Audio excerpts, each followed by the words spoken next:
रात गहरी हो चुकी थी। चांद बादलों के पीछे छिप गया था और शाका कालिया के किले के दरवाजे के सामने खड़ा था। दीवारों पर बंदूक बरदार पहरेदार, चारों तरफ खामोशी, बस कभी कभार किसी कैदी की कराहने की आवाज आ जाती। शाका ने चुपके से एक दीवार फलांगी और अंदर दाखिल हो गया। अंधेरा इतना गहरा कि हाथ को हाथ न सुझता था। चलते चलते वो एक पुरानी बीरक के करीब पहुंचा, जहां जंजीरों की झनकार सुनाई दी। शाका ने दरवाजे के सुराख से झांका और उसका दिल लर्ज गया। सामने उसका भाई बैठा था, जंजीरों में जकड़ा हुआ, चेहरा जख्मी, मगर आंखों में वही रोशनी, वही उम्मीद। शाका के लबों से बस एक लफ्ज निकला, भाई।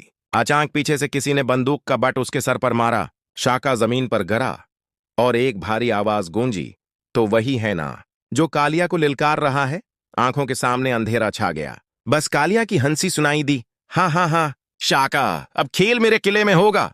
शाका बेहोश हो गया और कहानी एक नए मोड़ पर जा पहुंची।